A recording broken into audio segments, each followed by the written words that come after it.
Hello students, how are you. Students, आपको इस channel पर ना केवल graduation and post graduation physics के टॉपिक्स की सबसे आसान एक्सप्लेनेशन देखने को मिलती है, बल्कि आपको साथ के साथ ये भी बताया जाता है कि आपको एग्जाम में क्या और कैसे लिख के आना है, ताकि आप सिर्फ एक वीडियो देख के ही अपने नोट्स बना सकें और एग्जाम्स में बहुत अच्छे मार्क्स ला सकें। इसी कैटेगरी में आगे बढ़ते हुए आज हम बात करेंगे इलेक्ट्रोमैग्नेटिक थ्योरी के एक और इम्पॉर्टेंट टॉपिक के बारे में, जिसका नाम है फ्रेस्नेल इक्वेशंस, जिसे हम फ्रेस्नेल फॉर्मूले के नाम से भी जानते हैं। देखिए स्टूडेंट्स, फ्रेस्नेल इक्वेशंस क्या होती हैं, इसको समझने के लिए सबसे पहले हम एक इलेक्ट्रोमैग्नेटिक वेव कंसिडर करेंगे। Electromagnetic wave consists of electric field and magnetic field vectors which are perpendicular to each other and also perpendicular to the direction of propagation of the wave।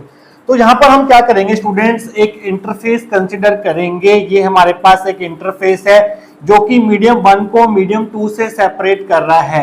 Medium 1 का refractive index है N1, permittivity है ε1 और इसकी permeability है μ1। Medium 2 का refractive index N2 है, permittivity ε2 है और परमेबिलिटी μ2 है। और ये है हमारे पास इस इंटरफेस के ऊपर डाला गया परपेंडिकुलर, जिसे हम बोलेंगे नॉर्मल टू द इंटरफेस। अब हम क्या करेंगे स्टूडेंट्स, इस इंटरफेस पर एक इलेक्ट्रोमैग्नेटिक वेव जो है वो इंसिडेंट करवाएंगे एट इंसिडेंट एंगल थीटा आई। ये हमारे पास एक इंसिडेंट वेव है। इंसिडेंट वेव की जो डायरेक्शन ऑफ प्रोपगेशन है वो इस प्रकार से है। अब इस इंसिडेंट इलेक्ट्रोमैग्नेटिक वेव में इलेक्ट्रिक फील्ड वेक्टर भी होगा और मैग्नेटिक फील्ड वेक्टर भी होगा। तो हमारे पास यहाँ पर दो केस बनेंगे। पहला केस ये होगा कि यहाँ पर हमारे पास electric field vector plane of incidence के परपेंडिकुलर भी हो सकता है और प्लेन ऑफ इंसिडेंस के पैरेलल भी हो सकता है। जब ये हमारे पास इलेक्ट्रोमैग्नेटिक वेव इस इंटरफेस पर जाकर स्ट्राइक करेगी तो इसका कुछ पार्ट जो है वो रिफ्लेक्ट हो जाएगा और कुछ पार्ट जो है ट्रांसमिट हो जाएगा, या आप कह सकते हैं रिफ्रैक्ट हो जाएगा। तो ये हमारे पास होगी रिफ्लेक्टेड वेव और ये होगी हमारे पास ट्रांसमिटेड वेव। यहाँ पर एंगल ऑफ रिफ्लेक्शन है थीटा आर और एंगल ऑफ ट्रांसमिशन है थीटा टी। अब यहाँ पर देखिए स्टूडेंट्स, जो हमारे पास इंसिडेंट इलेक्ट्रोमैग्नेटिक वेव है, इसका जो इलेक्ट्रिक फील्ड वेक्टर है उसका एम्पलीट्यूड हमने कंसिडर किया है E0I और इसका जो मैग्नेटिक फील्ड का एम्पलीट्यूड होगा वो हमने डिस्कस किया है H0I। इसी तरह से रिफ्लेक्टेड वेव के इलेक्ट्रिक फील्ड वेक्टर का जो एम्पलीट्यूड है वो है E0R और इसके मैग्नेटिक फील्ड वेक्टर का जो एम्पलीट्यूड है वो H0R है। ट्रांसमिटेड वेव का जो इलेक्ट्रिक फील्ड वेक्टर का एम्पलीट्यूड है वो E0T है और इसके मैग्नेटिक फील्ड का जो एम्पलीट्यूड है वो H0T है। अब जो फ्रेस्नेल इक्वेशंस होती हैं वो क्या बताती हैं, वो बताती हैं how this amplitude is related to this amplitude. Means reflected ray के इलेक्ट्रिक फील्ड वेक्टर का जो एम्पलीट्यूड होगा वो इंसिडेंट वेव के इलेक्ट्रिक फील्ड वेक्टर के एम्पलीट्यूड से किस तरह से रिलेटेड होगा, और ट्रांसमिटेड रे का जो इलेक्ट्रिक फील्ड वेक्टर का एम्पलीट्यूड होगा वो इंसिडेंट रे के इलेक्ट्रिक फील्ड वेक्टर के एम्पलीट्यूड से किस तरह से रिलेटेड होगा, ये हमें फाइंड आउट करना है। बेसिकली हमें क्या फाइंड आउट करना है, हमें फाइंड आउट करना है ratio of E0R by E0I and ratio of E0T with E0I। Means reflected ray का इलेक्ट्रिक फील्ड वेक्टर का एम्पलीट्यूड इंसिडेंट वेव के इलेक्ट्रिक फील्ड वेक्टर के एम्पलीट्यूड से किस तरह से रिलेटेड है, और ट्रांसमिटेड रे के इलेक्ट्रिक फील्ड वेक्टर का एम्पलीट्यूड इंसिडेंट रे के इलेक्ट्रिक फील्ड वेक्टर के एम्पलीट्यूड से किस तरह से रिलेटेड है। इन रिलेशंस को हम बोलते हैं फ्रेस्नेल इक्वेशंस या फिर फ्रेस्नेल फॉर्मूले। तो स्टूडेंट, जैसा कि मैंने आपको पहले बताया कि यहाँ पर प्लेन ऑफ इंसिडेंस क्या होगा, प्लेन ऑफ इंसिडेंस वो प्लेन होगा जो कंटेन करेगा इंसिडेंट रे, ट्रांसमिटेड रे, रिफ्लेक्टेड रे एंड नॉर्मल।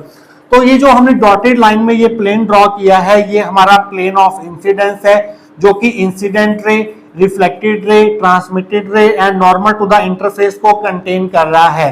तो यहाँ पर हमारे पास दो केस बनेंगे। पहला केस ये होगा कि हमारा इलेक्ट्रिक फील्ड वेक्टर जो है वो प्लेन ऑफ इंसिडेंस के पैरेलल होगा, उसके लिए हम दो फ्रेस्नेल इक्वेशंस डिराइव करेंगे। और दूसरा केस होगा जब हमारा इलेक्ट्रिक फील्ड वेक्टर जो है वो प्लेन ऑफ इंसिडेंस के पैरेलल होगा, उस केस में हमारे पास दो फ्रेस्नेल इक्वेशंस निकल के आएंगी।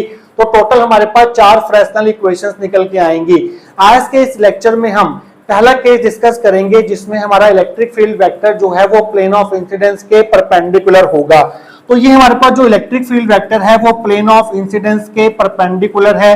इसकी डायरेक्शन आप बाहर भी मान सकते हैं और अंदर भी मान सकते हैं। प्लेन ऑफ इंसिडेंस के हम मान रहे हैं कि हमारा जो इलेक्ट्रिक फील्ड वेक्टर है वो प्लेन ऑफ इंसिडेंस के परपेंडिकुलर है एंड डायरेक्टेड इनवर्ड्स है। इसकी डायरेक्शन अंदर की तरफ है।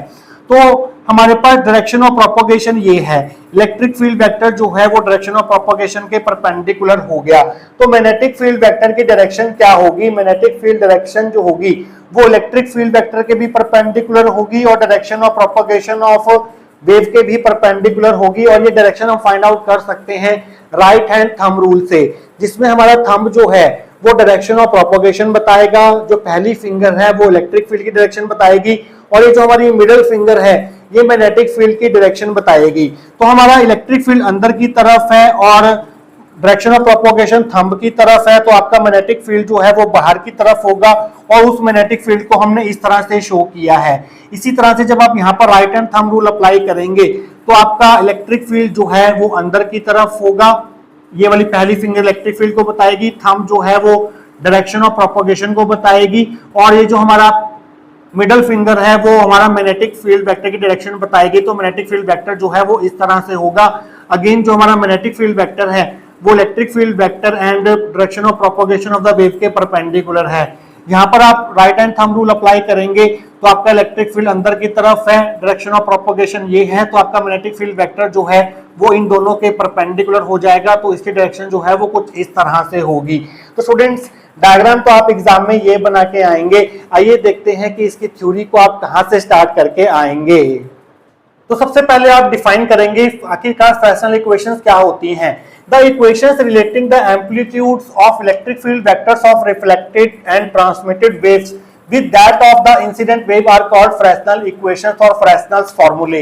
Fresnel equations वो equations होती हैं जो कि इंसिडेंट वेव के इलेक्ट्रिक फील्ड वेक्टर के एम्पलीट्यूड को रिलेट करती है with the amplitude of electric field vectors of reflected and transmitted waves. यहाँ पर हमारे पास E0I जो है वो amplitude of electric field vector of incident wave को रिप्रेजेंट कर रहा है। E0R जो है वो amplitude of electric field vector of reflected wave को रिप्रेजेंट कर रहा है। E0T जो है वो amplitude of electric field vector of transmitted wave को रिप्रेजेंट कर रहा है। तो फ्रेस्नेल इक्वेशंस क्या करेंगी? E0R को E0I के साथ रिलेट करेंगी, इन दोनों को आपस में रिलेट करेंगी। मींस हमें फाइंड करना है ratio of E0R by E0I और साथ के साथ ये E0T को रिलेट करेंगे विद E0I। मींस हमें रेशो फाइंड आउट करना है E0T बाय E0I का। तो हमारे पास यहाँ पर दो केस बनेंगे। पहला केस होगा when electric field vector is perpendicular to the plane of incidence. Plane of incidence वो प्लेन होता है जो कि incident ray, reflected ray, transmitted ray and normal को कंटेन करता है। तो ये जो डॉटेड आप देख रहे हैं स्क्वायर बॉक्स, ये प्लेन ऑफ इंसिडेंस को रिप्रेजेंट करता है। तो यहाँ पर फ्रेस्नेल इक्वेशंस को डिराइव करने के लिए, ये रेशोस फाइंड आउट करने के लिए हम यहाँ पर यूज करेंगे बाउंड्री कंडीशंस का। पहली बाउंड्री कंडीशन हम यूज करेंगे इलेक्ट्रिक फील्ड वेक्टर के लिए। तो इलेक्ट्रिक फील्ड वेक्टर के लिए जो बाउंड्री कंडीशन होती है वो होती है the tangential component of E vector must B continuous eight the interface. Electric field vector के जो टेंजेंशियल कंपोनेंट्स होते हैं वो इंटरफेस पर कंटीन्यूअस होते हैं। इसका मतलब क्या है? देखिए स्टूडेंट्स, यहाँ पर जो पहला केस है उसमें हमारे पास इलेक्ट्रिक फील्ड वेक्टर जो है वो प्लेन ऑफ इंसिडेंस के परपेंडिकुलर है। तो अगर यहाँ पर प्लेन ऑफ इंसिडेंस हमारे पास ये है, इंटरफेस हमारे पास ये है, तो अगर हम इंटरफेस का प्लेन भी ड्रॉ कर दें यहाँ पर कुछ इस तरह से, ये हमारा प्लेन ऑफ इंटरफेस है। ध्यान से समझिएगा इस चीज को। अब प्लेन ऑफ इंटरफेस जो है वो प्लेन ऑफ इंसिडेंस के परपेंडिकुलर है। इलेक्ट्रिक फील्ड वेक्टर जो है वो प्लेन ऑफ इंसिडेंस के परपेंडिकुलर है। तो ये ऑब्वियस होगा कि जो हमारा इलेक्ट्रिक फील्ड वेक्टर है पहले केस में वो प्लेन ऑफ इंटरफेस के पैरेलल होगा। मींस यहाँ पर जो मीडियम 1 में इलेक्ट्रिक फील्ड स्ट्रेंथ होगी हमारे पास, वही इलेक्ट्रिक फील्ड स्ट्रेंथ होगी हमारे पास किसमें? मीडियम 2 में। तो यहाँ पर मीडियम 1 में जो इलेक्ट्रिक फील्ड स्ट्रेंथ है वो कितनी है? इलेक्ट्रिक फील्ड स्ट्रेंथ को हम amplitude of electric field vector भी बोलते हैं। तो यहाँ पर इंसिडेंट वेव के इलेक्ट्रिक फील्ड वेक्टर का एम्पलीट्यूड कितना है, E0I है। रिफ्लेक्टेड रे के इलेक्ट्रिक फील्ड वेक्टर का एम्पलीट्यूड कितना है, मींस इलेक्ट्रिक फील्ड स्ट्रेंथ कितनी है, वो E0R है। तो ये मीडियम 1 का amplitude of electric field vector हो गया। और ये कंपोनेंट जो है वो टेंजेंशियल है किसके, प्लेन ऑफ इंटरफेस के। That will be equal to amplitude of electric field vector of in medium 2। Medium 2 में सिर्फ हमारे पास ट्रांसमिटेड रे है और ट्रांसमिटेड रे के इलेक्ट्रिक फील्ड वेक्टर का एम्पलीट्यूड कितना है, E0T है। तो ये हमारी फर्स्ट इक्वेशन होगी। तो अगर हम यहाँ से E0R की वैल्यू निकाल लें, वो आ जाएगी E0T माइनस E0I। ये हमारी फर्स्ट ए इक्वेशन होगी। इन दोनों इक्वेशंस का आगे हम यूज करेंगे। तो स्टूडेंट्स, इलेक्ट्रिक फील्ड वेक्टर के लिए तो हमने बाउंड्री कंडीशन अप्लाई करके ये दो इक्वेशंस फॉर्म कर ली है। इसी तरह से हम मैग्नेटिक फील्ड वेक्टर के लिए बाउंड्री कंडीशन का यूज करेंगे, वहां से कुछ इक्वेशंस ऑब्टेन करके इस रिजल्ट तक पहुंचेंगे आने वाले सेक्शंस के अंदर। देखिए स्टूडेंट्स, पिछले सेक्शन में हमने इलेक्ट्रिक फील्ड वेक्टर के लिए बाउंड्री कंडीशन का यूज करके फर्स्ट इक्वेशन जो है वो फॉर्म कर ली थी। अब हम मैग्नेटिक फील्ड वेक्टर के लिए बाउंड्री कंडीशन अप्लाई करेंगे, जो कि हम ये कहती है the tangential component of H vector must B continuous eight the interface. H वेक्टर का टेंजेंशियल कंपोनेंट जो है वो इंटरफेस के अक्रॉस कंटीन्यूअस होता है। देखिए स्टूडेंट्स, जो हमारा इलेक्ट्रिक फील्ड वेक्टर था वो प्लेन ऑफ इंसिडेंस के परपेंडिकुलर था, जिसके कारण इलेक्ट्रिक फील्ड वेक्टर जो है वो प्लेन ऑफ इंटरफेस के, ये हमारा प्लेन ऑफ इंटरफेस है, उसके पैरेलल हो गया था। और हमने first A and first equation जो है वो फॉर्म कर ली थी। अब यहाँ पर जो मैग्नेटिक फील्ड वेक्टर है वो इलेक्ट्रिक फील्ड वेक्टर के परपेंडिकुलर है और इलेक्ट्रिक फील्ड वेक्टर जो है वो प्लेन ऑफ इंटरफेस के पैरेलल था। तो इसका मतलब ये होगा कि ये जो हमारा मैग्नेटिक फील्ड वेक्टर है, चाहे वो इंसिडेंट वेव का हो, चाहे वो रिफ्लेक्टेड वेव का हो, चाहे वो ट्रांसमिटेड वेव का हो, वो प्लेन ऑफ इंटरफेस के परपेंडिकुलर होगा। तो यहाँ पर हमें H वेक्टर के टेंजेंशियल कंपोनेंट जो है वो फाइंड आउट करने होंगे। उसके लिए हम क्या करेंगे, यहाँ पर कुछ ट्रिग्नोमेट्री का इस्तेमाल करेंगे। यहाँ से हम एक परपेंडिकुलर ड्रॉ कर देते हैं इस तरह से।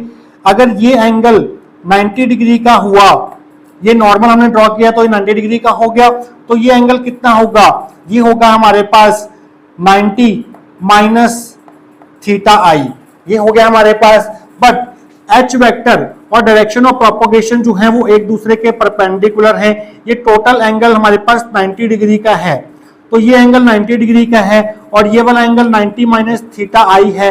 तो ये एंगल कितना होगा, ये एंगल हो जाएगा हमारे पास थीटा आई। 90 में से अगर आप 90 माइनस थीटा आई को माइनस करेंगे तो ये एंगल थीटा आई बचेगा। तो ये एंगल हमारे पास थीटा आई हो गया। तो इस H वेक्टर का जो हमारे पास टेंजेंशियल कंपोनेंट होगा वो क्या होगा, वो होगा हमारे पास H0I cos थीटा आई। इस तरह से ये हमारा कंपोनेंट फॉर्म होगा। इसी तरह से अगर हम बात करें इस वेक्टर की, तो यहां से अगर हम नॉर्मल ड्रॉ करें तो ये एंगल 90 डिग्री का हो गया, ये एंगल हो गया हमारे पास 90 माइनस थीटा आर। बट ये कंप्लीट एंगल जो है वो 90 डिग्री का है, क्योंकि H वेक्टर और डायरेक्शन ऑफ प्रोपगेशन जो है वो एक दूसरे के परपेंडिकुलर होते हैं। तो ये एंगल हमारे पास थीटा आर हो गया। तो हमने ये शो कर दिया कि अगर ये एंगल थीटा आर है तो ये एंगल भी थीटा आर होगा। तो H0R का जो टेंजेंशियल कंपोनेंट होगा वो क्या होगा हमारे पास, वो होगा हमारे पास H0R cos थीटा आर, ये वाला कंपोनेंट, ये वाला, इसकी डायरेक्शन जो है वो नीचे की तरफ होगी। इसी तरह से इसका जो टेंजेंशियल कंपोनेंट होगा वो हमारे पास क्या होगा, उसके लिए हम यहाँ से एक नॉर्मल ड्रॉ कर सकते हैं। इस तरह से नॉर्मल ड्रॉ कर सकते हैं। ये एंगल 90 डिग्री का हो गया, ये एंगल हमारे पास 90 माइनस थीटा टी हो गया। तो इसका भी जो हमारे पास निकल के आएगा जो टेंजेंशियल कंपोनेंट, वो क्या निकल के आएगा, वो निकल के आएगा H0T cos थीटा टी निकल के आएगा। क्योंकि अगर हम नॉर्मल को ऊपर बढ़ा दें तो ये एंगल 90 माइनस थीटा टी है, तो ये एंगल भी 90 माइनस थीटा टी हो जाएगा, ऑल्टरनेट एंगल हो जाएंगे। और ये पूरा एंगल जो है वो 90 डिग्री का है, because this vector and direction of propagation जो है वो एक दूसरे के परपेंडिकुलर है। तो ये एंगल जो है वो थीटा टी हो जाएगा। तो इसका जो हमारे पास टेंजेंशियल कंपोनेंट बनेगा वो बनेगा H0T cos थीटा टी, जो कि हमारे पास ये होगा H0T cos थीटा टी। तो हमने तीनों H वेक्टर्स के लिए टेंजेंशियल कंपोनेंट जो है वो फाइंड आउट कर लिए हैं और ये कंपोनेंट जो है वो क्या होंगे, कॉन्टिन्यूस होंगे across the boundary. Means this component plus this component will be equal to this component. तो आप यहां पर लिखेंगे the tangential component of H vector must be continuous at the interface, that is हमारा इंसिडेंट वेव का जो magnetic field vector का tangential component है वो है हमारे पास H0i cos थीटा i। उसके बाद जो हमारा रिफ्लेक्टेड रे का टेंजेंशियल कंपोनेंट है मैग्नेटिक फील्ड वेक्टर का वो है H0r cos theta r। But क्योंकि ये नीचे की तरफ डायरेक्टेड है तो यहाँ पर साइन जो है वो माइनस का आएगा। That will be equal to medium 2 में हमारे पास ट्रांसमिटेड रे का जो मैग्नेटिक फील्ड वेक्टर का टेंजेंशियल कंपोनेंट है वो हमारे पास H0t cos थीटा t। तो बाउंड्री कंडीशन अप्लाई करके H वेक्टर के लिए हमने ये वाली इक्वेशन जो है वो ऑब्टेन कर ली है। But students according to law of reflection theta I जो है वो हमेशा थीटा आर के बराबर होगा। तो इस थीटा आर को आप थीटा आई से रिप्लेस कर देंगे because theta is equal to theta law of reflection. तो आप यहाँ पर लिखेंगे H0i cos theta I minus H0r cos theta I. Theta R की जगह हमने थीटा आई कर दिया। H0t cos थीटा t, यहाँ से हम cos थीटा आई कॉमन ले लेते हैं तो हमारे पास आ गया H0i minus H0r, that will be equal to H0t cos theta t। ये हमारी सेकंड इक्वेशन होगी। तो स्टूडेंट्स ये जो इक्वेशन आई है वो H के टर्म्स में आई है, बट हमें रेशो क्या फाइंड करना है, हमें रेशो फाइंड करना है E0r बाय E0i का और E0t का विद रिस्पेक्ट टू E0i। तो उसके लिए हमें क्या करना होगा, इस H वाली इक्वेशन को E की टर्म्स में कन्वर्ट करना होगा। जब हमने transverse nature of EM wave को डिस्कस किया था वहां पर हमने H वेक्टर और E वेक्टर के बीच में रिलेशनशिप डिराइव किया था और मैंने कहा था कि ये रिलेशन जो है वो फ्रेस्नेल इक्वेशंस में यूज होगा। वो रिलेशन हम यहाँ पर डायरेक्ट यूज करेंगे। We know that H vector जो है वो किसके बराबर होता है, 1/c mu naught n cap cross E vector के बराबर होता है। n कैप जो है वो डायरेक्शन ऑफ प्रोपगेशन को रिप्रेजेंट कर रहा है। किसी भी इलेक्ट्रोमैग्नेटिक वेव में H वेक्टर और E वेक्टर जो है वो कुछ इस तरह से रिलेटेड होते हैं फ्री स्पेस में, जहां पर c velocity of electromagnetic wave है फ्री स्पेस में जो कि 1/√μ नॉट एप्सिलॉन नॉट होती है और यहाँ पर म्यू नॉट जो है परमेबिलिटी है फ्री स्पेस की। यहाँ पर हमने मीडियम जो है वो फ्री स्पेस के नहीं लिए हैं, इनका अपना परमिटिविटी है एप्सिलॉन 1, परमेबिलिटी है μ1, इफेक्टिव इंडेक्स है n1। तो इस इक्वेशन को अगर हम किसी जनरल मीडियम के लिए लिखना चाहें तो कैसे लिखेंगे, H वेक्टर C की जगह हमारे पास velocity of electromagnetic wave in medium आ जाएगा जिसको हम V से डिनोट करेंगे और म्यू नॉट की जगह म्यू आ जाएगा n cap cross E vector. हमें H और E के बीच में रिलेशनशिप फाइंड आउट करना है तो अगर हम दोनों तरफ मैग्नीट्यूड ले लें, magnitude of H vector is equal to 1/V की वैल्यू क्या होगी, जैसे C equal to 1/√μ naught epsilon naught था उसी तरह से V क्या हो जाएगा, V हो जाएगा 1/√μ एंड मल्टीप्लाई एप्सिलॉन। तो V की जगह हम 1/√μ एप्सिलॉन लिख देंगे और म्यू ऐसे ही रहेगा, mod of n cap cross E vector हो जाएगा हमारे पास। तो यहाँ पर म्यू की पावर 1 है, नीचे म्यू की पावर 1/2 है तो ये ऊपर आएगी तो 1 - 1/2 हो जाएगा। तो यहाँ पर आ जाएगा √μ, नीचे रह जाएगा √एप्सिलॉन। इसको खोलेंगे, क्रॉस प्रोडक्ट है, क्रॉस प्रोडक्ट कैसे खोलेंगे हम, मॉड ऑफ n कैप into mod of E vector sine of angle between these two vectors. Direction of propagation जो है वो और इलेक्ट्रिक फील्ड वेक्टर के बीच में हमेशा 90 डिग्री का एंगल होता है। ये हमारे पास डायरेक्शन ऑफ प्रोपगेशन है, ये हमारे पास इलेक्ट्रिक फील्ड वेक्टर है। इलेक्ट्रोमैग्नेटिक वेव में इलेक्ट्रिक फील्ड वेक्टर जो है वो हमेशा डायरेक्शन ऑफ प्रोपगेशन के परपेंडिकुलर होता है तो इन दोनों के बीच में जो है वो एंगल 90 डिग्री का होगा। साइन 90 होता है 1। तो हमारे पास H वेक्टर का मैग्नीट्यूड आ जाएगा H, एप्सिलॉन का स्क्वायर रूट ऊपर चला जाएगा, square root epsilon by square root mu, और यूनिट वेक्टर का जो मैग्नीट्यूड होता है वो 1 होता है और E वेक्टर के मैग्नीट्यूड को हम सिंपली E से लिखेंगे। So H will be equal to square root epsilon by mu into E। बहुत ही इंपॉर्टेंट रिलेशन है जो कि इलेक्ट्रोमैग्नेटिक थ्योरी के काफी सारे टॉपिक्स में ये यूज होता है। आप चाहें तो सीधा यहाँ से शुरू कर सकते हैं, ये सारे स्टेप जो हैं वो स्किप करके सीधा यहाँ से भी शुरू कर सकते हैं तब भी आपके मार्क्स जो है वो डिडक्ट नहीं होंगे। अगर आपके पास टाइम है तो ये सब कुछ आप कर सकते हैं, यहाँ से शुरुआत करके यहाँ तक पहुंच सकते हैं, नहीं तो आप सीधा यहाँ से शुरू कर सकते हैं। इसी तरह से H और E के बीच में हमने रिलेशनशिप डिराइव कर लिया। इसी तरह से अगर हम E0I और H0I के बीच में रिलेशनशिप लिखना चाहें तो कैसे लिखेंगे? H की जगह आ जाएगा H0I, that will be equal to square root, क्योंकि ये मीडियम 1 में है और मीडियम 1 की परमिटिविटी एप्सिलॉन है और परमेबिलिटी μ1 है, तो यहाँ पर एप्सिलॉन की जगह एप्सिलॉन 1 आ जाएगा, म्यू की जगह μ1 आ जाएगा, साथ में E की जगह आ जाएगा E0I, हमारी थर्ड इक्वेशन होगी। इसी तरह से H0R किसके बराबर आ जाएगा? ये रे भी हमारे पास फर्स्ट मीडियम में है, तो यहाँ पर square root epsilon 1 by μ1 into E0R आएगा, ये हमारी फोर्थ इक्वेशन होगी। इसी तरह से H0T will be related to E0T by this relation square root of, ये जो ट्रांसमिटेड रे है वो मीडियम 2 में है जिसकी परमिटिविटी एप्सिलॉन 2 है, परमिटिविटी μ2 है, तो यहाँ पर एप्सिलॉन 2 बाय μ2 इंटू E0T आएगा, ये हमारी फिफ्थ इक्वेशन होगी। तो इन सभी की वैल्यूज को हम यहाँ पर यूज करेंगे, तो आप लिखेंगे using 3, 4 and 5 in 2 we get H0I की जगह हम ये पुट करेंगे square root epsilon 1 by μ1 E0I minus H0R की जगह हम ये पुट करेंगे square root epsilon 1 by μ1 E0R cos theta I, that will be equal to H0T की जगह हम ये पुट करेंगे जो कि है square root epsilon 2 by μ2 E0T और साथ में हमारे पास है cos थीटा T। तो स्टूडेंट्स हम यहाँ तक पहुंच चुके हैं, इसके आगे के स्टेप्स हम करेंगे नेक्स्ट सेक्शन के अंदर। तो स्टूडेंट्स पिछले सेक्शन में हम इस स्टेप तक पहुंच चुके थे, इसे हम सिक्स्थ इक्वेशन दे देते हैं। हमने रेशियो फाइंड आउट करना है E0R बाय E0I का, तो हमें क्या करना होगा, यहां से E0T वाली टर्म को एलिमिनेट करना होगा और इसे एलिमिनेट करने के लिए हम यूज करेंगे फर्स्ट इक्वेशन का, क्योंकि वहां पर हमारे पास E0T जो है वो E0I प्लस E0R के बराबर था। तो आप लिखेंगे यूजिंग 1 in 6 वी गेट, आप क्या करेंगे cos थीटा I को इन दोनों के साथ मल्टीप्लाई कर देंगे, तो आपको क्या मिलेगा square root epsilon 1 by μ1 E0I cos theta I minus square root epsilon 1 by μ1 E0R cos theta I, that will be equal to square root epsilon 2 by μ2 और E0T की जगह आप ये रख देंगे E0I plus E0R cos theta T। Next step में आप क्या करेंगे, ये जो आपकी लेफ्ट हैंड साइड है वो सेम रहेगी, यहाँ पर आपको cos थीटा T को इन दोनों से मल्टीप्लाई करना है, साथ में आपको इसको इन दोनों से मल्टीप्लाई करना है, तो आपको मिलेगा square root epsilon 2 by μ2 E0I cos theta T plus square root epsilon 2 by μ2 E0R cos theta T।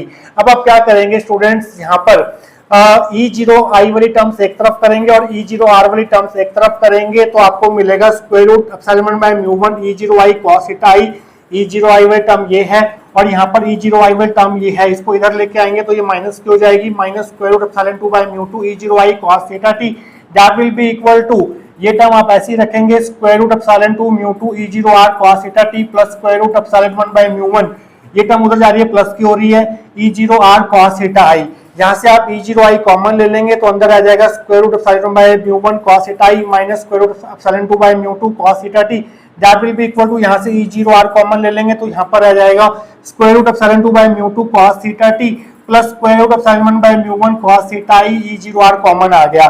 तो हमने क्या निकालना है, E0R बाय E0I का रेशियो निकालना है, तो E0I को आप इसके अपॉन में ले जाएंगे और इस टर्म को आप इसके डिनोमिनेटर में ले आएंगे, तो आपको E0R बाय E0I मिल जाएगा square root epsilon 1 by μ1 cos theta I minus square root epsilon 2 by μ2 cos theta T, और आप इस पूरी टर्म को नीचे ले आएंगे तो यहाँ पर आ जाएगा स्क्वायर रूट, पहले आप ये लिख देंगे epsilon 1 by μ1 cos theta I plus फिर आप ये लिख देंगे square root epsilon 2 by μ2 cos theta T, तो E0R बाय E0I का रेशियो हमारे पास ये आ गया। तो इस तरह से हमारे पास amplitude of electric field vector of reflected wave related होता है with the amplitude of electric field vector of incident wave. ये है हमारे पास पहली फ्रेस्नेल्स इक्वेशन, जब हमारे पास E वेक्टर जो है वो perpendicular to the plane of incidence था, और ratio of amplitude of electric field vector of reflected wave and amplitude of electric field vector of incident wave को हम बोलते हैं रिफ्लेक्शन कॉफिशिएंट, इसे ही हम रिफ्लेक्शन कॉफिशिएंट बोलते हैं। और ये रिफ्लेक्शन कॉफिशिएंट हमने कब फाइंड किया है, जब हमारा E वेक्टर जो है वो perpendicular to the plane of incidence था, तो आप यहाँ पर परपेंडिकुलर का साइन लगा देंगे जो कि ये शो कर रहा है कि आपका इलेक्ट्रिक फील्ड वेक्टर जो है वो प्लेन ऑफ इंसिडेंस के परपेंडिकुलर है, क्योंकि ये जो रिफ्लेक्शन कॉफिशिएंट है वो हमने amplitude of electric field vectors of reflected wave and incident wave की टर्म्स में एक्सप्रेस किया है, तो आप चाहे तो यहाँ पर सबस्क्रिप्ट में ई भी लगा सकते हैं। मींस ये है हमारे पास ratio of amplitude of electric field vector of reflected wave to the amplitude of electric field vector of incident wave when electric field vector is perpendicular to the plane of incidence. तो ये हमारे पास reflection coefficient आ गया। तो student इसी तरह से हम next section में रेशियो फाइंड आउट करेंगे किसका, E0t एंड E0i का, नेक्स्ट सेक्शन के अंदर। तो स्टूडेंट्स अब हमें ऑब्टेन करनी है नेक्स्ट फ्रेस्नेल इक्वेशन जिसमें हमें E0t का रेशियो फाइंड आउट करना है विद E0i। तो उसके लिए हम क्या करेंगे, जो हमारी सिक्स्थ इक्वेशन आई थी वहां से हमें E0r को एलिमिनेट करना होगा। और वो एलिमिनेशन हम कैसे कर सकते हैं, वो हम कर सकते हैं बाय यूजिंग 1a इक्वेशन जिसमें हमने E0r को हमने एक्सप्रेस किया था E0t माइनस E0i की टर्म्स में। तो हम क्या करेंगे, फर्स्ट a इक्वेशन को यूज करेंगे सिक्स्थ इक्वेशन में। Using 1a in 6 we get square root epsilon 1 by mu 1 E0i minus square root epsilon 1 by mu 1 E0r की जगह हम लिखेंगे E0t माइनस E0i, साथ में cos थीटा i है और ये टर्म जो है वो एज इट इज रहेगी। अब आपको सिंपली क्या करना है, यहाँ से पहले तो कॉमन ले लेना है, square root epsilon 1 by mu 1 common आ गया, इस cos थीटा i को मैंने यहाँ पर लिख दिया है। तो E0i रह गया अंदर माइनस E0t, माइनस माइनस हो जाएगा plus E0i is equal to same term E0i plus E0i जो है वो 2 E0i बन जाएगा माइनस E0t है, साथ में ये है, साथ में cos थीटा i है, साथ में मल्टीप्लाई में square root epsilon by mu 1 है।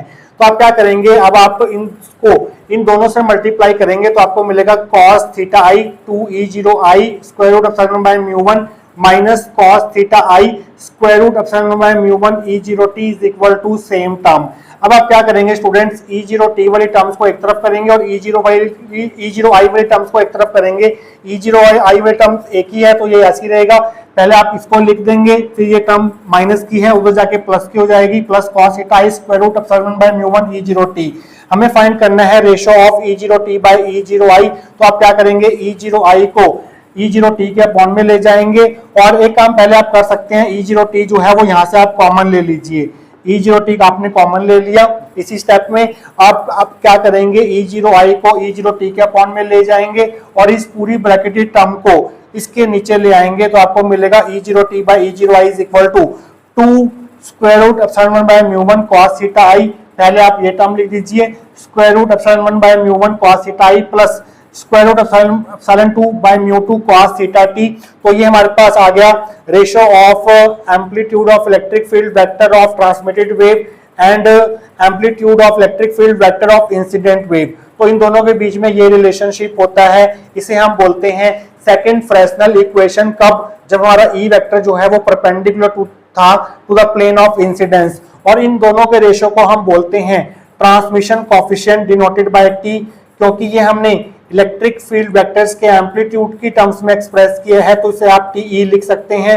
और ये आपने कब डिस्कस किया है, कब ड्राइव किया है, जब आपका ई वेक्टर जो है वो perpendicular to the plane of incidence है, तो आप यहाँ पर परपेंडिकुलर का साइन लगा देंगे। तो स्टूडेंट्स 7th और 8th इक्वेशन में हमने देखा कि कैसे इलेक्ट्रिक फील्ड वेक्टर के एम्पलीट्यूड जो है रिफ्लेक्टेड वेव के और ट्रांसमिटेड वेव के कैसे रिलेटेड है with amplitude of electric field vector of incident wave. हमने general first and second Fresnel equations derive कर ली हैं जब आपका ई वेक्टर जो है वो परपेंडिकुलर है प्लेन ऑफ इंसिडेंस के।